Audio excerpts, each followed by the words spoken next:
To conquer an archipelago as vast and fractured as the Philippines, an invading empire must first conquer its geography. You must map the unmappable, bridge the abysses, and subdue the very earth that resists your boots. But there are some islands in this world that simply refuse to be tamed. They are geological rebels, standing defiant against the borders drawn by foreign kings and distant presidents.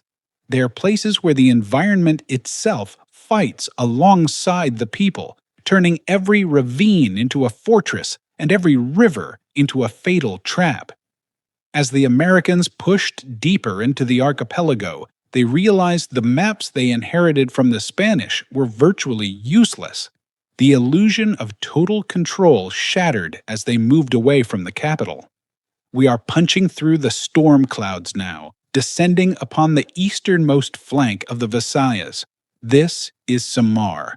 It is the third largest island in the country, a jagged, unforgiving landmass that serves as the archipelago's primary shield against the violent whims of the Pacific Ocean.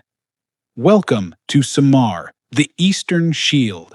First to take the brutal brunt of the Pacific typhoons, it is a land shaped by cyclical destruction.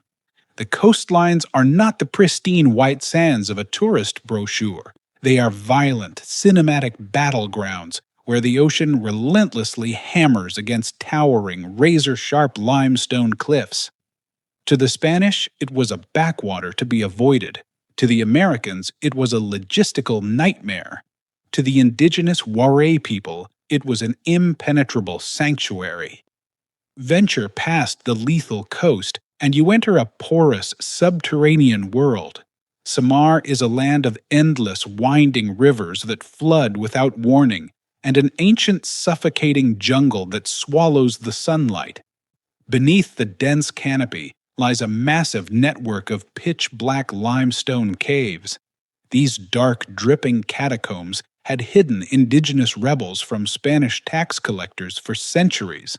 They were nature's bunkers, perfectly designed for a guerrilla war of attrition.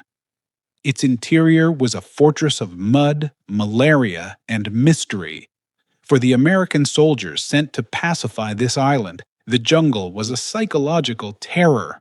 The heat was oppressive, the humidity rotting their uniforms and rusting their Krag-Jorgensen rifles in a matter of days. Disease killed far more men than bullets ever did. The thick fog that rolled across the forest floor seemed to hide an enemy that was everywhere and nowhere at once, watching their every move with silent, calculated patience. Samar is an island that isolates both the invaded and the invader. There were no roads, no telegraph wires connecting the interior, no infrastructure to support a modern mechanized army. Movement was restricted entirely to the treacherous river systems. For an American patrol, stepping onto a small wooden boat to navigate these dark, turbulent waters meant completely cutting themselves off from reinforcements, supply lines, and salvation. They were utterly alone. The year is 1901. The Philippine-American War has officially been raging for 2 years, though the narrative fed to the American public is that the conflict is merely a localized insurrection, soon to be stamped out by the righteous march of civilization.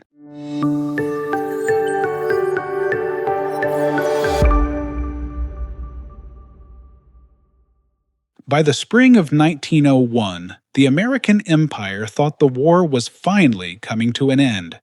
In the northern island of Luzon, U.S. forces had successfully captured the elusive Philippine president Emilio Aguinaldo. Washington declared victory. The newspapers back home celebrated the end of the costly overseas venture. But the reality on the ground was starkly different. In the Deep South, and particularly in the Visayan Islands, the resistance wasn't dying, it was mutating. It was going underground. The conventional war of trenches and uniformed armies had failed. The Filipino commanders who refused to surrender shifted to asymmetric guerrilla warfare. In Samar, under the command of General Vicente Lucban, the island became a lethal trap for the occupiers. Yet when Company C of the 9th U.S. Infantry Regiment arrived in the small, sleepy coastal town of Balangiga on August 11, 1901, they encountered no resistance. They found a town that seemed perfectly willing to accept American rule. Commanded by Captain Thomas W. Connell, a West Point graduate, the 74 men of Company C thought they had found a tropical paradise. For the first few weeks, the occupation was remarkably peaceful. The American soldiers fraternized with the locals, drank tuba, the local coconut wine, and even played baseball in the village clearing. To the American High Command, Balangiga was a shining example of their successful, benevolent assimilation policy. But beneath the smiles and the outward compliance, a deep, simmering tension was boiling. The Waray people are fiercely proud, and the presence of a foreign military occupying their ancestral homes was an insult that could only be tolerated for so long. From the dark interiors of their bamboo nipa huts, the villagers watched the Americans. They studied their routines, noted when they ate, when they slept, and exactly where they stacked their weapons during their leisurely meals. The fragile peace shattered in late September. Captain Connell, under pressure to clean up the town and secure the perimeter against potential rebel attacks from the jungle, instituted forced labor. He ordered his men to round up 143 male residents of Balangiga, confiscating their bolos and locking them in conical Sibley tents overnight. During the day, they were forced under armed guard to cut brush and clean the town plaza. The humiliation was absolute. Adding insult to injury, the American troops confiscated the town's food supplies to prevent them from being smuggled to the guerrillas in the mountains. The villagers were now essentially prisoners in their own homes, facing starvation while being forced to serve their occupiers. The rage of the Waray men was quietly contained, masked by a facade of subservience, as calloused hands tightly gripped their wooden farming tools, dreaming of the steel blades that had been taken from them. The town's police chief, Valeriano Abanador, a man who played chess with the American officers and drank with their surgeon, was secretly conspiring with guerrilla captain Eugenio Daza. Together, they devised a plan of retribution so audacious, so incredibly dangerous, that it bordered on madness. They would exploit the Americans' cultural blind spots and their innate underestimation of the Filipino people to orchestrate a devastating surprise attack. Abanador quietly declared to the American command that a cholera outbreak was ravaging the surrounding countryside. He requested permission to bring the bodies into town for proper Catholic burial. For days, a procession of grieving women, their faces hidden beneath heavy black mourning veils, trudged through the driving rain. They carried rough-hewn wooden coffins into the stone church.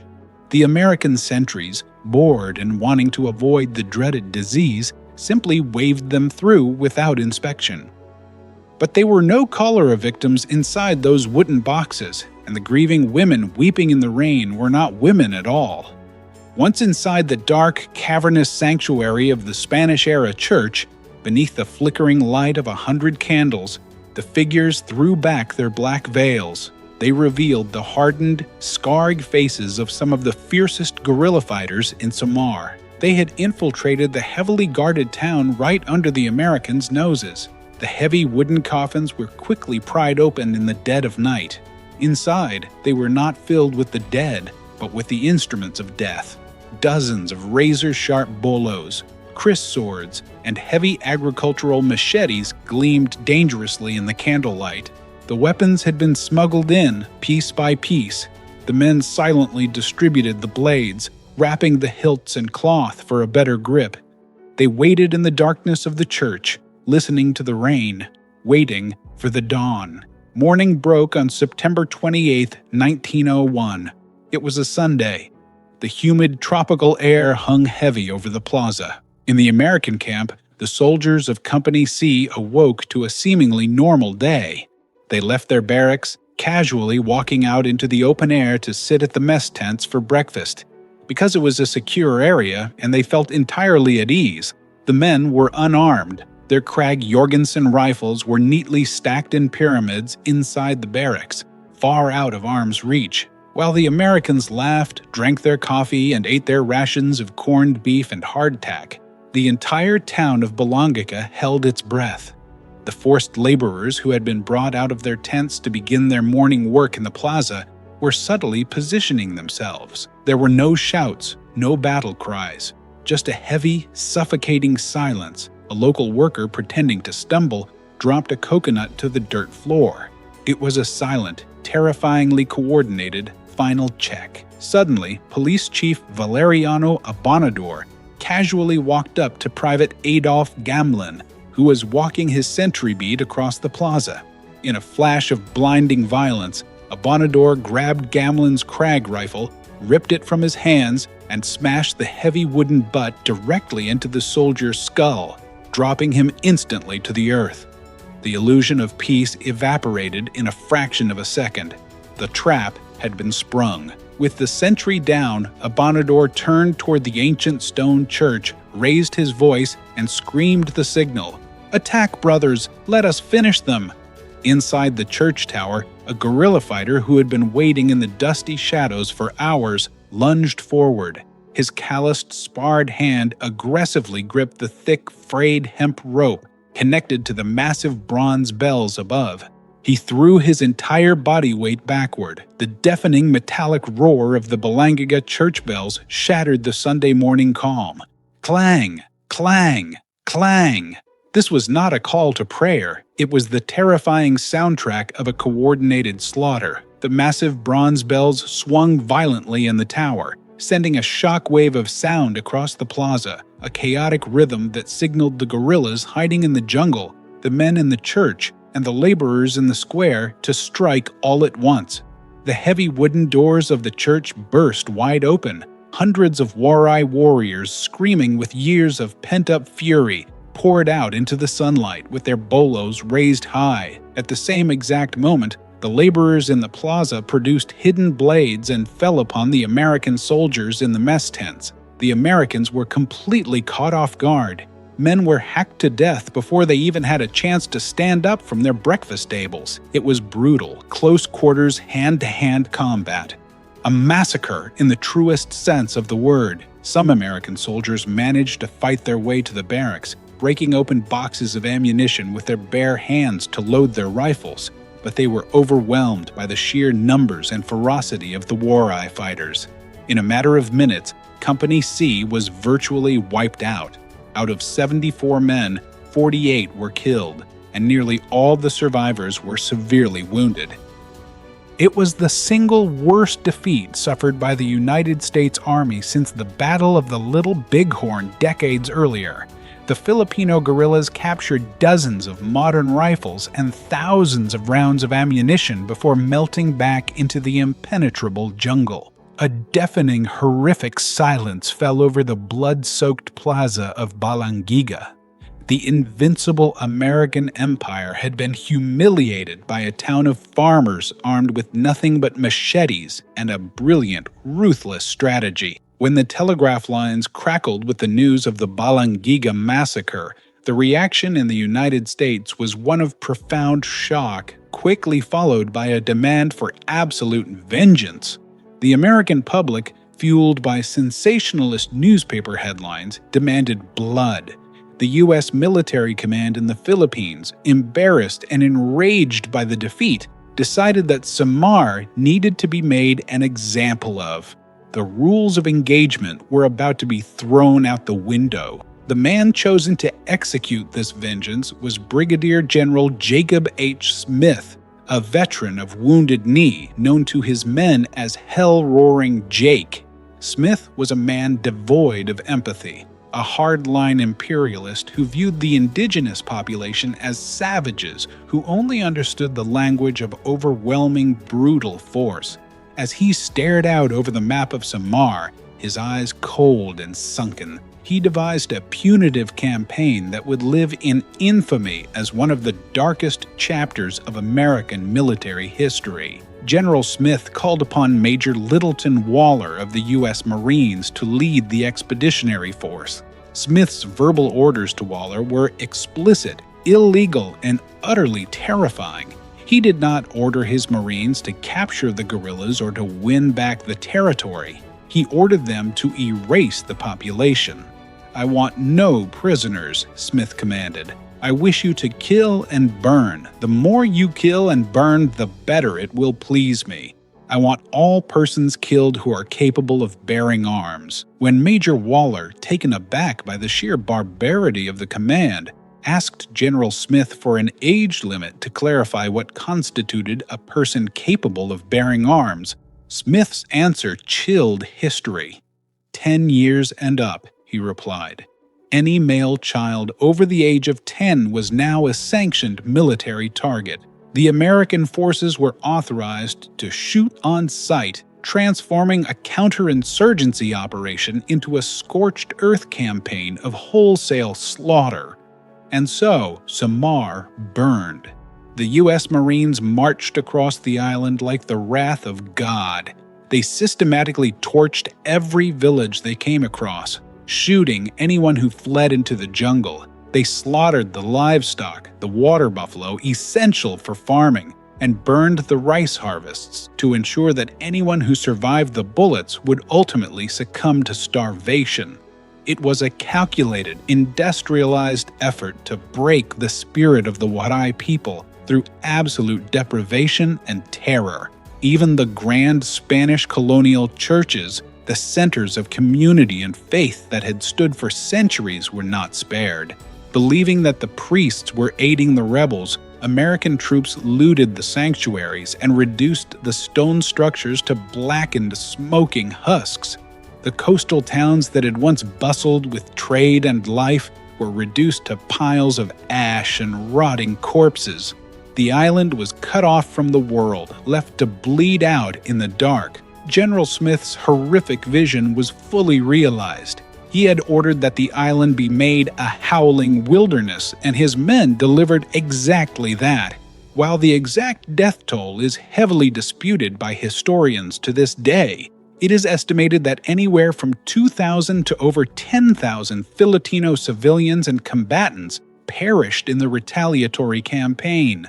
A massive swath of Samar was left a decimated, charred, and silent wasteland, haunted by the ghosts of an erased generation. When the smoke finally cleared and the organized resistance was broken, the U.S. 11th Infantry Regiment arrived to garrison the ruins of Balangiga.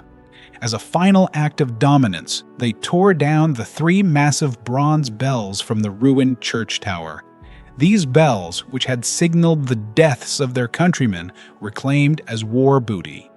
They were shipped across the Pacific to the United States, trophies of a brutal, hidden war that America quickly sought to forget.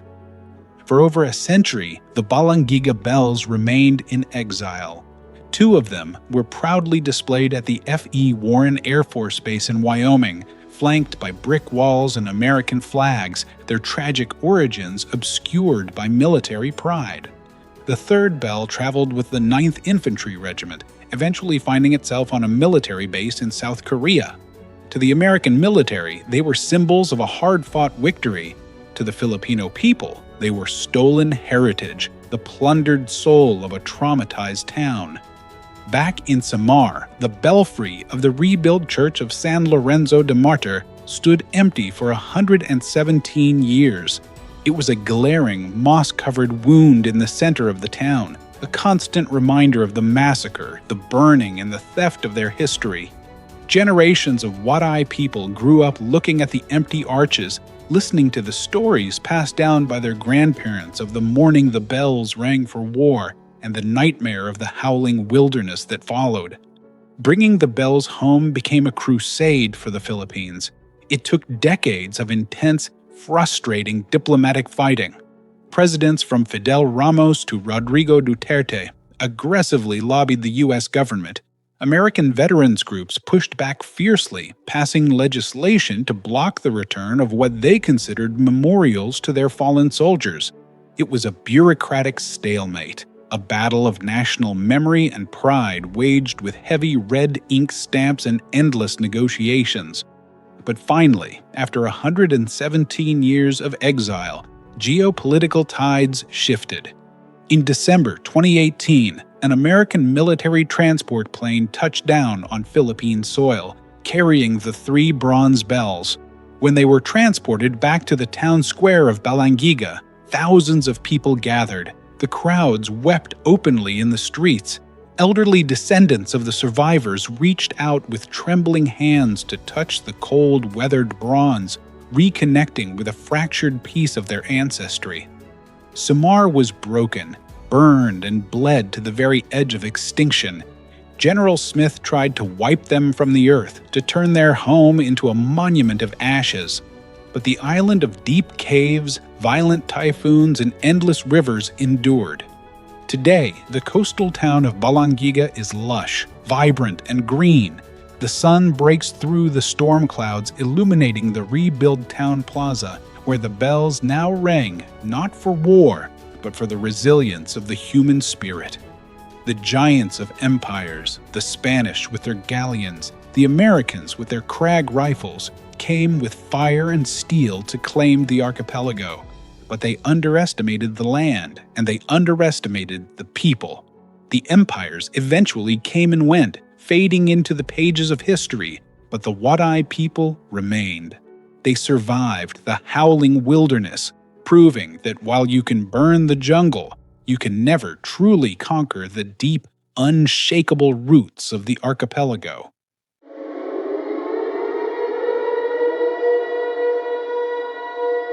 The Americans thought they had mastered the Philippines, but 40 years after the bells of Balangiga fell silent, a new giant arose in the east, and the archipelago would once again become the bloodiest battleground on Earth.